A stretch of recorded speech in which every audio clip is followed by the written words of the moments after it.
Então, sejam bem-vindos. Estamos aqui toda a equipe para ajudar. E se vocês forem twittar, por favor, usarem hashtag Firefox Brasil e Firefox FISL. Isso ajuda a gente, tanto no Instagram... Firefox Brasil e hashtag FISL. Sim. Enfim, hashtag FISL e a hashtag Firefox Brasil. Juntas, tanto no Instagram, quanto no Facebook, quanto no Twitter. Também nos nossos canais, então Mozilla Brasil no Facebook, Mozilla Brasil no Twitter, @Firefox no canal oficial, ou no Facebook Firefox, esse é o nosso canal oficial. Sejam bem-vindos. Galera, obrigado. Primeiro eu queria agradecer a todo mundo que veio aqui hoje e pedir desculpas aí pela a falta de cadeiras e tudo mais. Eu acho que foi um sucesso, na verdade, mais do que a gente esperava veio para cá. Então, meu nome é Arthur, eu trabalho com Mozilla, trabalho no projeto PDF.js e... Desculpa, só uma coisa que eu esqueci. A gente está arrumando, como tem muita gente, a gente está arrumando a sala talvez ao lado, mas a gente só vai conseguir confirmar o número da sala mais ou menos umas 11 horas. Mas como tem muita gente, se vocês quiserem ir em outro lugar e depois voltar para tirar dúvidas, também está ok. Beleza, então, toda essa turma aí de jaqueta laranja pode perguntar pra gente se tiver alguma dúvida, precisar de qualquer tipo de ajuda.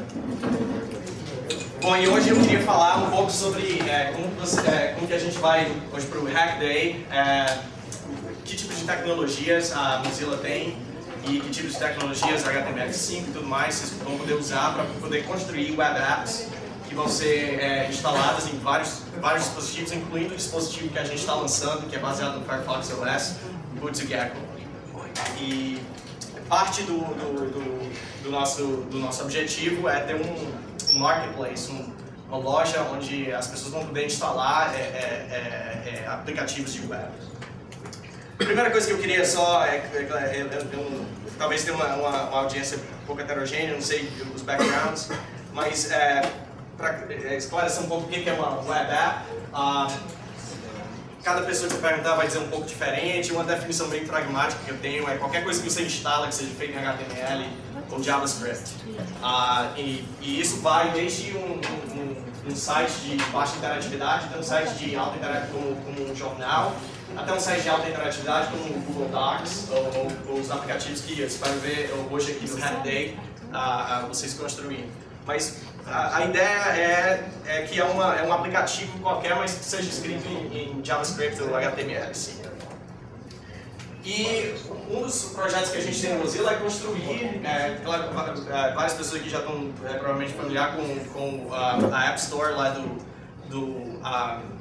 iOS, da Apple e do Marketplace do Android, e a gente está querendo construir alguma coisa semelhante para todos os dispositivos.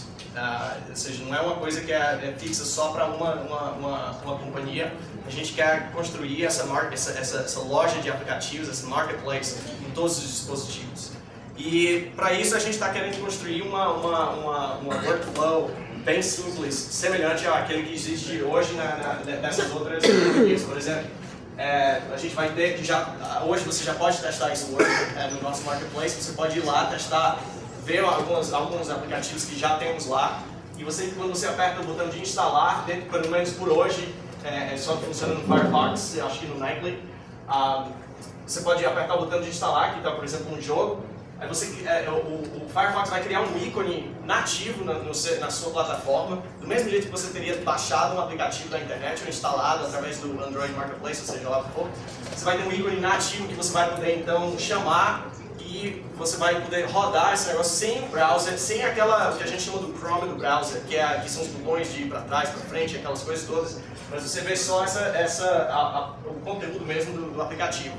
Então a gente está tentando construir um negócio bem simples que imita os web apps, os apps nativos. Desculpa aí pelo português, faz um bom tempo que eu não dou uma palestra em português. Então, bem rapidinho aqui, claro que a maioria de vocês estão aqui já estão mais ou menos convencidos que HTML5, web apps são tecnologias realmente muito interessantes e tudo mais, mas só para uma visão um pouco mais geral aqui, quais são as vantagens. Uma das grandes vantagens de você construir um aplicativo em HTML5 é que você pode instalar em vários dispositivos. Se você escreve um código, você instala em vários dispositivos. Então você vai desde o Android, o iPhone, até o desktop, até o nosso projeto do Firefox OS, você vai poder instalar esse seu aplicativo em todos esses dispositivos usando só um código base. E uma outra vantagem é a popularidade da linguagem. Se você for olhar no Android, no iPhone, eles usam tecnologias proprietárias e Objective-C, por exemplo, uma linguagem que não é universal. O Java no Android é mais universal, mas tem seus problemas de compatibilidade e de ferramentas, mas o JavaScript é a linguagem comum, é a linguagem mais popular hoje, de acordo com várias fontes. Por exemplo, no GitHub é a linguagem mais popular, no Stack Overflow, que vai ser um recurso que vocês provavelmente vão usar bastante, é a linguagem mais popular, então tem muito recurso, é uma vantagem muito enorme que tem muito recurso disponível sobre JavaScript. A outra vantagem é que, exatamente por não ser uma plataforma proprietária, tem várias companhias enormes competindo para poder criar uma plataforma mais eficiente. E nisso você tem então Google, você tem Microsoft, você tem Mozilla, todo mundo competindo na mesma plataforma, e isso dá o resultado dessa competição, é claro que é bom para todo mundo, para o ecossistema. No caso, por exemplo, aqui tem a evolução da performance dos interpretadores de JavaScript, tem crescido exponencialmente devido a essa competição. Isso é uma coisa que as outras plataformas proprietárias não realmente têm. Então, são algumas vantagens que realmente faz com que a plataforma da web seja bem atrativa. Eu queria pular logo aqui para o HackDay, só para mostrar para vocês como é muito simples mesmo criar uma web app no Mozilla Marketplace, que vai ser, na verdade, o nosso Marketplace vai ser padronizado, quem quiser vai poder criar seu Marketplace, com tudo que a gente faz no Mozilla, a gente faz em aberto e quer criar um padrão para tudo isso. Então, o padrão que a gente tem desenvolvido é muito simples. Por exemplo, para você construir um Hello World, que você pode instalar, vocês podem testar isso hoje mesmo. Você só constrói você pega seu aplicativo, nesse caso, o seu aplicativo é só um index.html, só que você precisa criar essa que a gente chama de manifest do web app, que é um objeto de JSON que tem informações sobre a web app. E se você só precisa realmente desses dois arquivos, isso já é uma web app instalável de acordo com o Marketplace. E o único detalhe que eu queria falar é que quando você cria esse arquivo, no seu servidor, o servidor que vai servir esse arquivo precisa responder com um cabeçalho de HTTP que especifica que é um manifesto. Só para vocês saberem, se você for colocar o seu aplicativo hoje no GitHub, o GitHub faz isso para você automaticamente, tá certo? Se você colocar um arquivo no seu repositório de GitHub que tem a extensão web app, o GitHub, a gente trabalhou em parceria com o GitHub e eles automaticamente já vão responder quando você pegar esse arquivo de lá, eles vão responder com esse cabeçalho. Então você não precisa, se você estiver no GitHub, você não precisa se preocupar com esse cabeçalho. Então, a verdade é isso, se você já conhece a tecnologia de HTML5, se você já sabe como criar uma web app, só para colocar no Marketplace, só que você precisa é um manifesto. E depois você precisa ir claro, e submeter esse aplicativo no Marketplace, que são pouquíssimos passos. Você pode ir até hoje mesmo, talvez no final aqui vocês já vão ter, no final do HackDay vocês já vão ter um demo que você pode submeter no Marketplace, .mozilla.org, e são 5 passos bem rapidinhos, você já tem. Por exemplo, isso aqui, eu fiz isso aqui semana atrasada. Você submete Hello World, aquele exemplo que eu falei, e aí já aparece lá no seu Marketplace em modo privado, porque que tem que ter um processo de aprovação, mas você pode já testar. Você aperta no botão instalar, já está lá o ícone nativo, e quando você chama, já abre uma janelinha própria, tá certo? Isso é uma coisa que você pro HackDay você pode até começar e fazer só para testar. Eu queria passar um tempinho só dando algumas dicas. Claro que HTML5 é tecnologia de web enorme, tem muita coisa para... Para mim instalar um app no Marketplace, eu preciso ter qual versão do Firefox? Eu testei com o Nightly, com certeza o Nightly. Se você baixar o Nightly, o Nightly de 2 semanas atrás, com certeza. Do we know where the Marketplace, which version of Firefox supports the Marketplace? I know Nightly for sure, but what's that? Nightly and Aurora, I think, at the moment. Nightly and Aurora. No Firefox 15 já tá. É o 15, pronto. Obrigado. And if not, wait 6 weeks. Ok. Então, tem muita tecnologia, tem muita coisa. Eu queria passar um tempinho só dando algumas dicas. Como é que a gente está de tempo? 12 minutos. Então, eu queria só dar mais algumas dicas que talvez vão ajudar aqui no HackDay. A primeira coisa é se você, para desenvolvimento rápido, se você quer testar alguma coisa e ver o resultado imediatamente, eu uso bastante de ESPN.com, que você pode colocar o código do lado esquerdo e do lado direito você já vê o resultado automaticamente. A gente tem o nosso próprio Temple, do Mozilla Temple, mas ele não suporta certos scripts externos e tudo mais. Por enquanto, então, eu recomendo usar o JSPen, que realmente te permite colocar quase todo tipo de código aqui no lado esquerdo, de HTML, de JavaScript. No lado direito você já vê a saída imediatamente. Então, para um HackDay, acho que é bem útil. A outra coisa é o Twitter Bootstrap, que é um framework de CSS, JavaScript e HTML, que faz várias coisas, além de deixar botões um pouquinho mais bonitos e mais estilados. Ele também, uma das vantagens que eu acho é que ele eu não consegui trazer, responsível, responsive. Eu não sei, que basicamente significa, não sei quem traduz. Funciona sem travar. Sem travar. Não, na verdade é que ele adapta o layout dependendo das dimensões da tela. Por exemplo, aqui tem um mesmo, esse adaptativo, responsível, sei lá. Então, por exemplo, esse web app, ou esse website aqui, ele, sem mudar nada no código, ele ajusta de maneira razoável, dependendo das dimensões do dispositivo que você tem. Então, isso é uma das vantagens do Bootstrap também, que já vem essa história já vem toda embutida lá.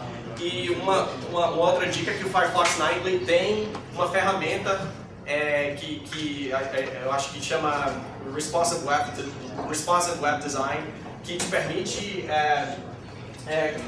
acho que não dá para ver direito, mas te permite ver como que o seu website, o seu web app vai aparecer dependendo das dimensões do dispositivo. Você pode simular as dimensões dos dispositivos ali lá bem rapidinho. E isso eu acho que é interessante aqui para o HackDay também, porque a gente vai estar construindo web apps que funcionam tanto no desktop como no dispositivo da gente do Bootgecko ou Firefox OS. Você pode ver como que a sua web app aparece dependendo das dimensões do dispositivo. E o Bootstrap faz isso muito bem. Outra dica é para gravar dados. Várias pessoas vão ter diferentes tipos de aplicativos aqui. Alguns vão precisar de gravar dados localmente, alguns vão precisar de gravar dados localmente. Se você já conhece essa tecnologia, se você já usa Ruby on Rails, ou usa Python, usa Node, usa Heroku, faz se você não conhecer essas tecnologias, eu recomendo dar uma olhada no local storage do HTML5 para local, que é uma API muito simples. E tem um serviçozinho que eu gosto de usar também para hacks rapidinhos, que é o Open Key Val, que é basicamente uma Key Val Store que é livre, que você pode usar, bota dado, tira dado, muito semelhante à API, é muito semelhante a essa do local storage. Mas, de novo, tem várias alternativas. A gente na Mozilla tem desenvolvido um projeto chamado Onboarder, que basicamente cria um pacote das best practices de desenvolvimento de web apps. Por enquanto, acho que você precisa do Node para poder instalar. e ele já vem com um monte best practices de HTML. Você pode baixar também lá do GitHub. Outra coisa é web cache. Isso é uma das coisas. A web foi criada para viver no servidor, para viver online, mas se você vai colocar num dispositivo que talvez não tenha internet no momento, você vai instalar um aplicativo que às vezes o usuário não vai estar usando, você precisa ter um controle melhor sobre o cache dos seus arquivos. Então, o web cache, que foi padronizado pelo HTML5 já, te permite especificar quais arquivos que você quer que sejam cacheados localmente. Disponibilizados localmente. Disponibilizados localmente. E é também muito fácil usar. Você coloca o manifest no seu HTML e cria um arquivozinho, um .webcache com todos os arquivos que você quer. Tudo isso que eu estou falando aqui são tecnologias que você pode procurar, por exemplo, no MDN. Você vai lá no Google, bota MDN, procura webcache, a gente tem lá toda a explicação de como que isso funciona. O MDN, para quem não sabe, é um recurso da Mozilla que documenta todas as tecnologias de HTML5. Uma das pessoas que desenvolvem MDN não está aqui, mas vai estar aqui logo. Então, qualquer problema no MDN, avisa pra gente. Okay. A outra coisa, eu queria só mencionar aqui rapidinho, são as Web APIs que a gente tem desenvolvido, que vão eventualmente ser padronizadas. São novas APIs que a gente está construindo para JavaScript, que te permitem acessar partes que a gente chama de baixo nível do dispositivo que você está usando. Então, a gente está padronizando porque o que a gente quer realmente é que a plataforma de HTML5 seja tão competitiva quanto a plataforma de outras companhias. E essa plataforma vai ser aberta. Então, a gente precisa construir novas APIs que te permitem acessar dispositivos dentro do seu telefone ou alguma coisa. Por exemplo, a Vibration API é uma que te permite controlar a vibração do telefone. A Screen Orientation vai te dizer qual é a orientação da tela e tudo mais. Só para te dar uma noção, é muito simples. Uma das vantagens que eu acho da HTML5 em comparação com as outras é que as APIs são muito simples de usar. Por exemplo, a de vibrar para vibrar o seu telefone, só precisa de uma linha desse tipo aqui e você já controla a vibração do telefone. Outra é, por exemplo, posição geográfica também. Em uma linha você pega a posição, a geolocation, e é uma das grandes vantagens que eu acho da HTML5, é o quão simples que é de usar. Bom, eu acho que eu fui um pouco mais rápido do que o que eu planejava, então acho que eu tenho mais 5 minutos para perguntas e o Jeff vai vir depois. Então, obrigado e ficam livres aí de fazer perguntas e qualquer coisa me procura lá no Twitter, que eu também vou tentar responder e eu vou estar aqui o dia todo para tentar ajudar também na área de JavaScript. Firefox 15 beta 1 já serve? O 15 beta 1 não... Aurora, certo? Já é um Aurora, certo? Já é Aurora, então deve servir. Pode passar o nome desse daquele web aí, do meio tempo real. Do jsbin.com, jsbin.com, beleza. Binário não, bin é o binário, não, é o receptáculo de JavaScript. Mais perguntas? Essas web APIs que a Mozilla está desenvolvendo são proprietárias para o Firefox ou estão sendo submetidas para JavaScript? Tudo está sendo submetido para isso aí. Então a gente começa a testar essas APIs no Firefox, nos nossos dispositivos, porque a gente precisa testar de alguma maneira. E aí uma vez que esteja um pouquinho mais estável, aí é submetido para o W3C e tudo mais, e aí vai ser padronizado. O processo de revisão da marketplace, como é que vai funcionar aqui? Vai ter alguma restrição ou... Por enquanto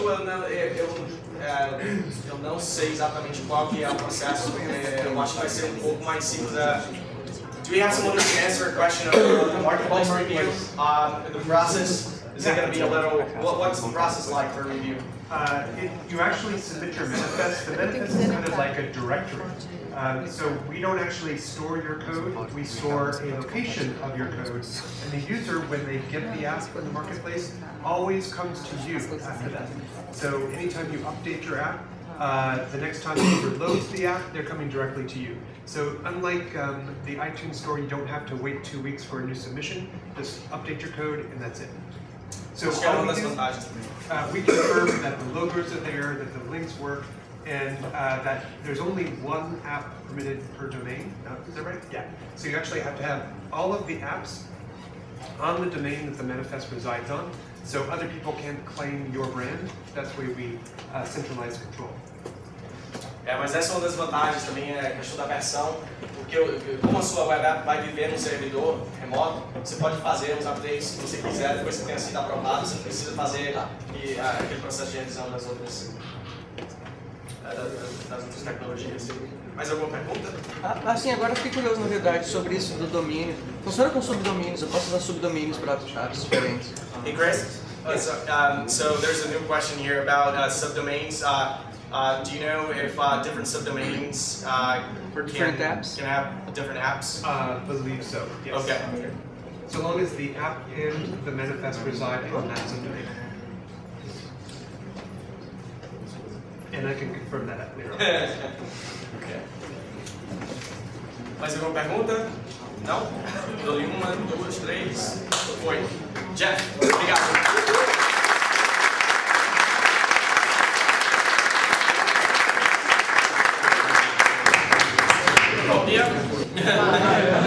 And that is the extent of my Portuguese, unfortunately. Besides obrigado and cerveja.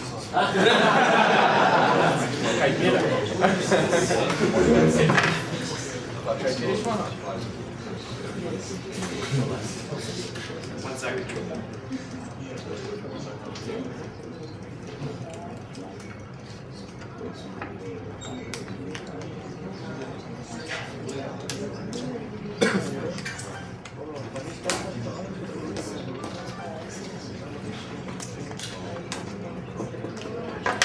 Okay, so I'm just going to give you a short talk. Hopefully everybody understands me, or we don't have the translation headsets in this room, it's unfortunate. Who here is pretty good with English? Understand? Okay. And feel free to ask questions, and my friends Fabio and Arthur can help me translate and get the information you need in Portuguese or in English or whatever. Sometimes I don't speak English very well. My name is Jeff Griffiths. I work for Mozilla on the developer engagement team, the evangelism team, and I come from Vancouver, Canada. And I'm just going to give you a short talk today on one of the things that I think is a crucial piece for open web apps, and especially targeted towards the what we call the boot together phone or the Firefox OS phone, which of course, as you probably know, we're going to be launching here in Brazil early next year with Vivo. So unfortunately, we can't give everybody in the world phones, and we're working very hard on Boot2Gecko right now, target on the phone that we're going to release. But we've also created another way to allow you to easily test open web apps in a Boot2Gecko-like environment just using your desktop computer. I'm going to show you how that works and the resources that we have currently to help you do that, and how you would just create an app and test it. So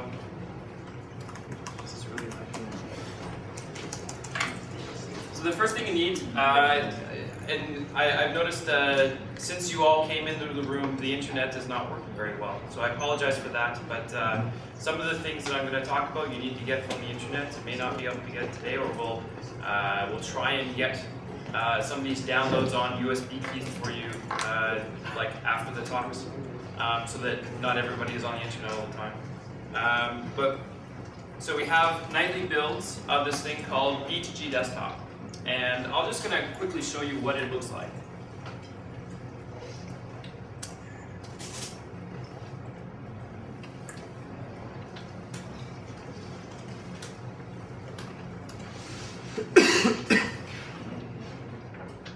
So this is B2G Desktop running on OS X. It looks similar on Windows and Linux. Probably a lot of you here today are running Linux. Who's a Linux user? cool. I ran Linux for many years, but this is very nice and light. So and Mozilla was nice enough to buy it for me. But I think maybe next time I'll get a Linux. He does not work for Apple. I do not work for Apple. This is not. I have many, many problems with Apple, but they do make a nice, light laptop. So this is the home screen for Gaia. Gaia is the HTML application layer that sits on top of Gecko as how we draw the entire UI as all HTML. So this is the lock screen. You go into the desktop, and you have various apps that you can open. Hopefully this works. There's some messages. You hit escape on the keyboard to get back out to the desktop. You have some settings, as you would expect. And Gaia's, right now, we are trying to meet a deadline so that we complete Gaia and everything so that we can get the code into the market on time. So Gaia is under heavy, heavy development. So I'm going to mention later there's a specific version of Gaia that I'm using here that it works. Because Gaia breaks every day. There's so much development going on. But for the purposes of testing, I found one that works pretty well, and I'm going to help you use that. So this is essentially the phone. Só para enfatizar, tudo, para quem não entendeu, tudo que você está vendo, tudo que ele aperta, tudo que ele faz é HTML5. Tudo escrito em todo o telefone está sendo escrito em HTML5. Okay. So how you get this working is you need an application, which is B2G desktop. You also need a version of Gaia. That specific version that I'm using seems to work for me.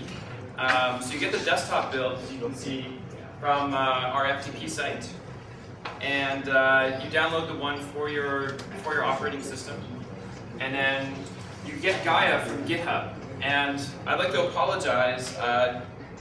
Checking out Gaia via Git may take a while. You may want to check out just like a shallow copy of Gaia, because Gaia it may be a huge download for you. Or we'll try to get copies of the Gaia GitHub repo on USB key after this talk. And then what you can do, once you have this all set up, is in the Gaia directory you can create a local.mk file, which allows you to override settings in the makefile in Gaia itself. Who here is like familiar with makefiles? A little bit. It's pretty simple. So this is all I'm doing. In my local.mk file, it overrides where Gaia looks for applications when it does a build. And so I've added a my apps directory. And so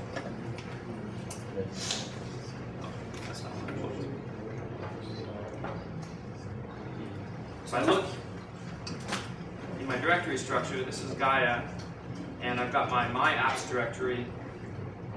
And what I've done very simply is created a food directory inside that. And in food, there's a web application. It's got an index.html, a manifest.appcache, a manifest.webapp, which are those things that Archer was just talking about in his talk, and CSS and JavaScript and what have you. Very, very basic. There's nothing going on here, actually. But this is where you would create your own app, and then how you would run it was just what I did over here. What it really is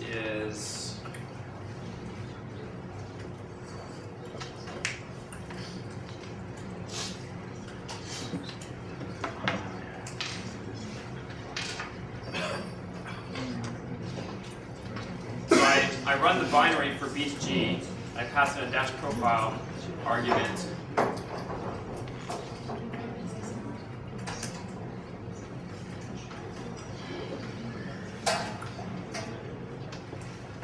To my profile. I'm already running B2G.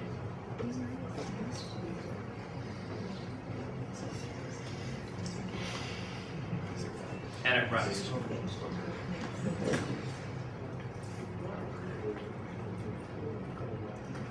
So where this gets interesting is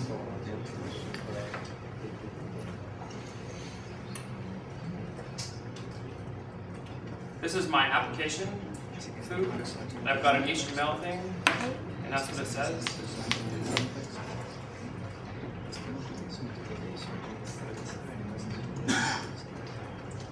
if I just save this, and I run that again,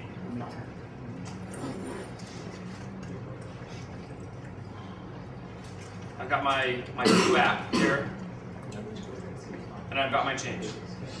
So this is a way for you to not have to worry about USB cables or phones, or you don't have to wait for us. What we would really like to do is we'd have a phone that people can buy in the market and then they can use to test B2G, but we're just not there right yet with our partners and whatnot. So this is a very easy way for you to start hacking on your app and seeing how it works with the rest of the Gaia system.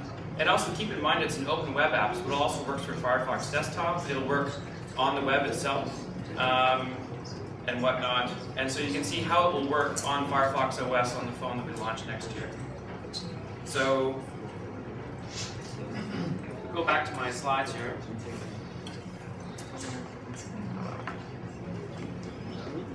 So these are the steps that I outlined. We actually have, in the Gaia directory, we have a test apps directory and a template, which is what I use to create my app skeleton sort of with.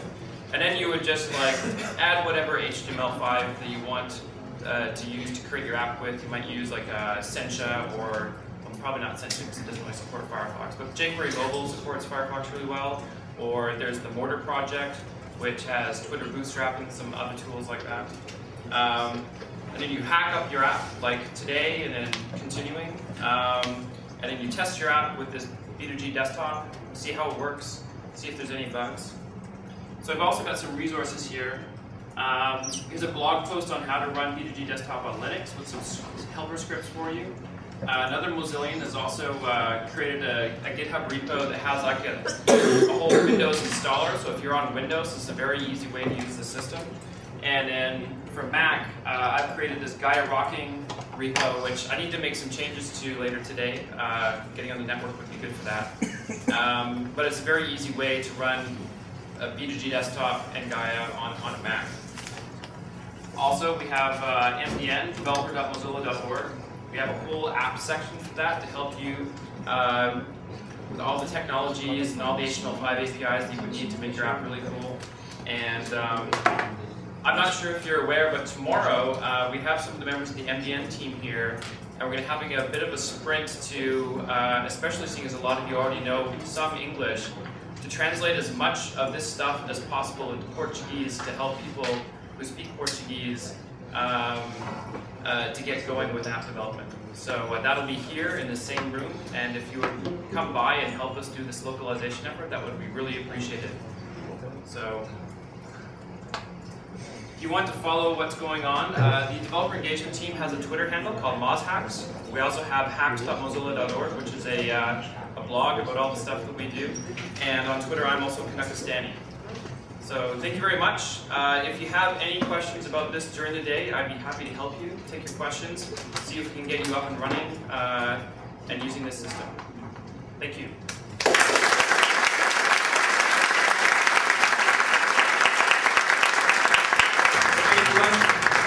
My name is Martinez. I'm part of Telefonica Digital, and I'm very happy to be today here because we are working with Mozilla Foundation trying to bring a real device to HTML5. So Lugia is the name of the developer program inside of the company. We are working with a lot of things, but the most important project right now is Firefox OS. We are going to have a device for Brazil very soon. You can imagine we have a very good position with people here. And my only intention with this short presentation is just to let you know that we have a lot of technology to help you get money from the web apps and from the Firefox OS. Okay? So I'm going to be here all the day. So if you have any question, if you have any interest in the kind of thing that we are doing with Firefox or other technology, just ask, let me know, and we can have a short conversation about that. Just to be very fast, we are trying to bring to developers the opportunity to access a lot of people in the region, a lot of consumers. So if you are thinking to create web apps, think that we are going to offer the straightforward way to access to the market. This is very important because in addition to technology, it's a good thing give to the developer the opportunity to get money. Okay, so we are present in a lot of countries in the world right now. 5 countries in Latin America, but 3 countries in Europe. And we are offering a platform to access to our network and payment platform using a lot of technology and always ensure HTML5. Okay, so if you want to know a little bit more about our technologies, just sign up in Rubia.com, and you will find there a lot of information about how to start to program with our platform. As I said, you can use our platform to sell digital goods. Interesting because in addition to web apps, we are going to launch, as I said, a very interesting device based on Firefox OS for the next year, I hope. And we have also messaging platform to deliver content to feature phone. You know, it's very important because a lot of people in Latin America have feature phones, and it's a way to implement different ways to communicate smartphone with feature phones and with internet. Okay. Finally, as I said, you can find a lot of information and report about the mobile technology in different countries in the world, just in our platform. And finally, as I said, if you have any other question, maybe we can chat later. Okay? Thank you very much.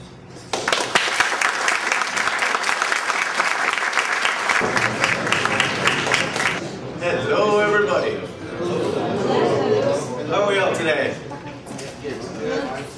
So, my name is John Hammock. I'm the lead quality engineer on Gecko. I've been with the project since November of last year, and for many months I was the only guy testing Gecko. As you can imagine, it's a stressful job. Be careful what you wish for. Makes you into a stressful, irritable person sometimes, which I am. So anyway, I'm going to show you how this thing actually looks on a phone. Before I do, I'm going to give you a little intro about basically the things you have to think about, the layers, or the architectural layers of Gecko on the phone as it runs on the device.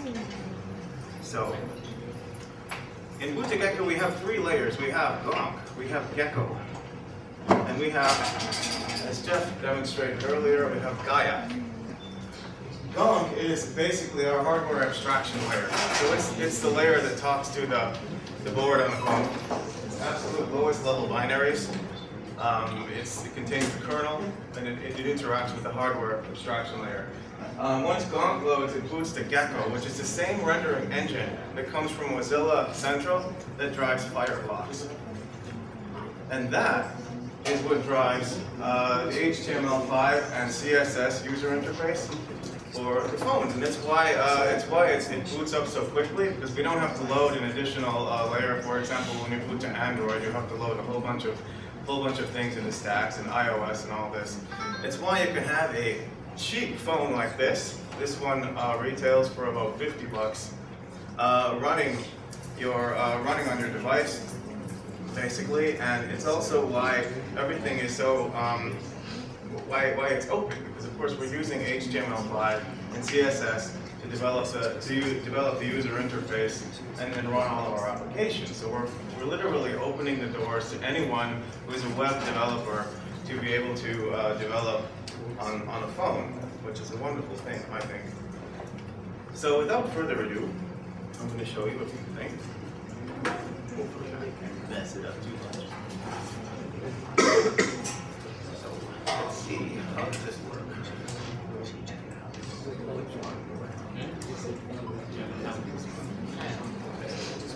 It's always fun to demo on somebody else's laptop when you're standing in front of the camera. Oh,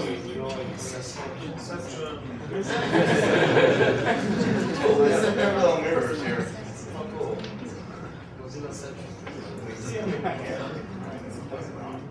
So this is our main home screen. It's probably a simpler way to do it is to turn it around. Then we look at wow. So this is our, can you see it okay? This is the main home screen, user interface for the phone. And if we just swipe like that, we are looking at the call log, and we should be looking at the home screen. This is our home screen with all the apps, and it's loading in space. And you see, what we're doing for this first version, we have basically the apps that we're going to be using. So we have email, we have our settings, we have our FM radio, calculator, calendar, camera, contacts. There's a clock there, videos, our SMSs, and such. A whole bunch of other stuff that's actually not going to be there in the release. And then, for some reason, when we start up, we default to this search screen. But you see there's a taskbar at the bottom where there's Firefox, there's our dialer, there's our music app, and a gallery. These, I hope you have some inspiration about the sort of things that you're going to be able to do with this. Because this isn't really very much. And we think that you guys in the developer community can actually do so much more with this than we're currently doing. So right now we're scrambling to get this thing out the door. And it's as good as it is. Which, you know, it's as good as it is. We think that the people in our community are going to come up with some great ideas to make this even better. So we also have our marketplace as well. Unfortunately, the network here, it really isn't good enough to demo a whole lot of things. But we're working on that. We're working on that, of course. And I'm sure we're doing a great job too. So that's not sarcastic. I really meant that. So here we have our dialer app. You just want to see how does this thing really work. Let's just dial a number. Which number did we dial? We dialed this one, and it's ringing. Yeah!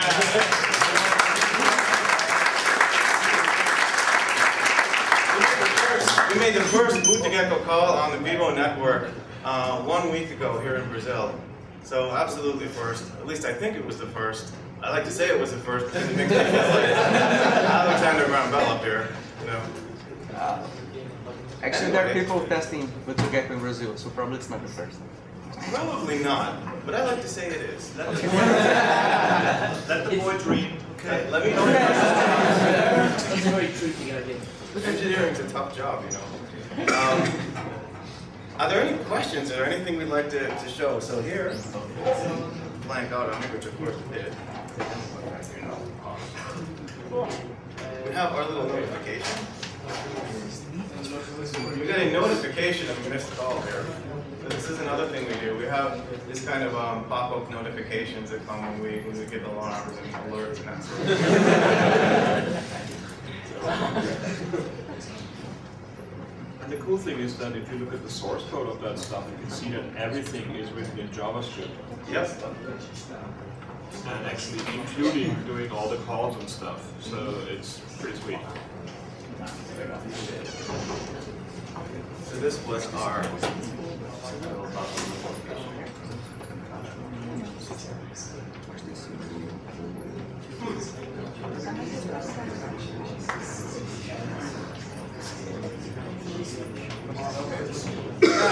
so there's our little pop-up notification we got for the call. We support most of the things that are showing up on regular phones. Of course, there's telephony, there's SMS, Wi-Fi. We can get a connection over data and AP, using an APN, and that's been tested as well.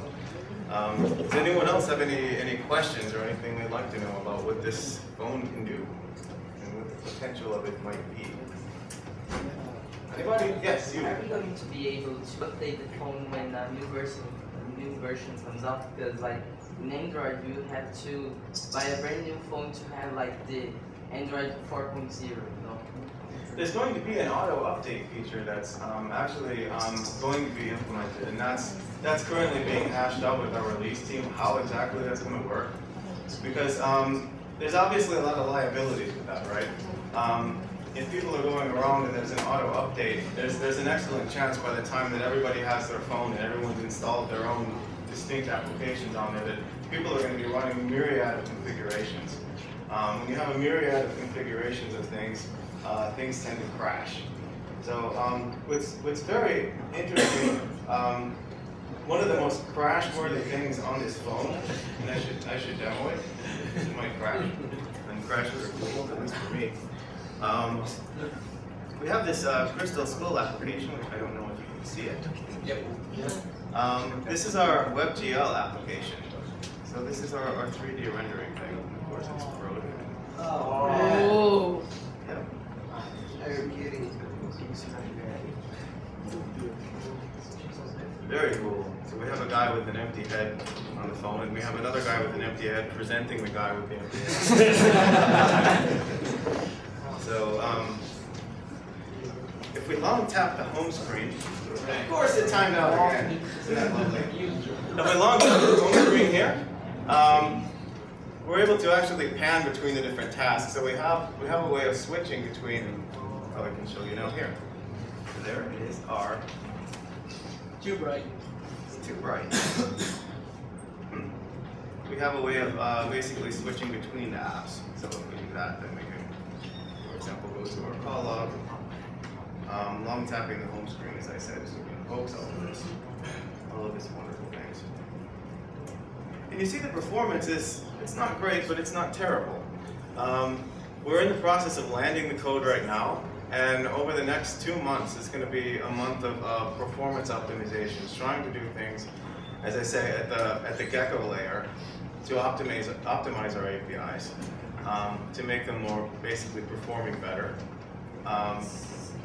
And that's what's going to be going on pretty much from now until we release in a few months. So, anyone else have any questions? Yes. Is there any way to access to the Linux layer below Gecko? That's actually a good question. No. Not really. No. Why would you? All idea of Porto Gecko is that we bring HTML5 to mobile phones, and we allow people to build applications with HTML, JavaScript, and CSS. So if we allowed to go into Linux core, people would do random things like Android again. And the idea is that we bring web applications to the mobile device rather than like getting them a second-class citizen on the mobile device. Because the big problem with Android phones, or with even more with iOS phones, is that they set HTML5 as the most important thing of the future, and then they give them a browser that can do the things that we want to do.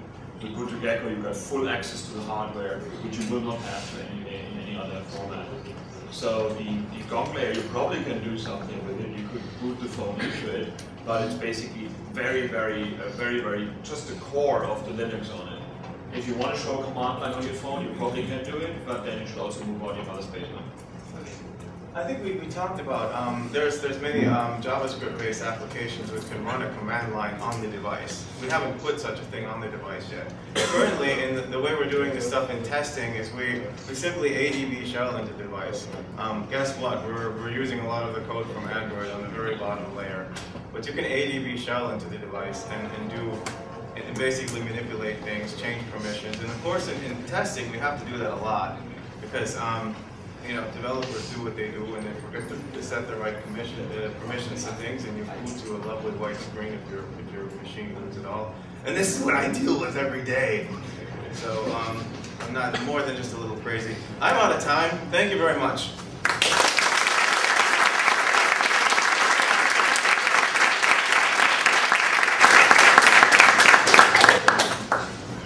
Queria só fazer um anúncio rapidinho aqui para vocês. Vocês viram esse telefone?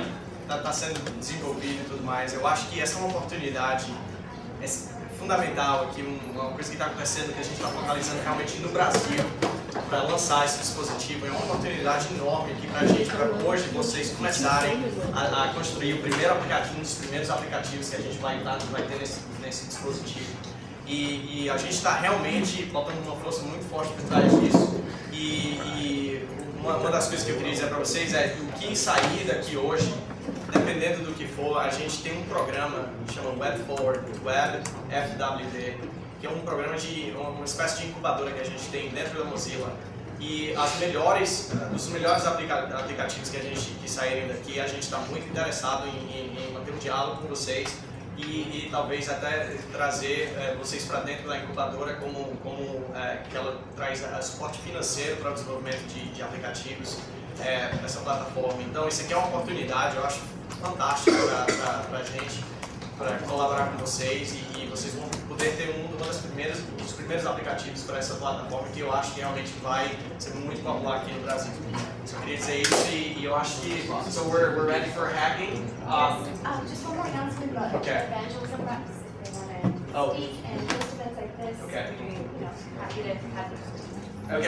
A outra coisa é que nós estamos procurando pessoas que sejam, acho que a gente chama evangelistas. É verdade?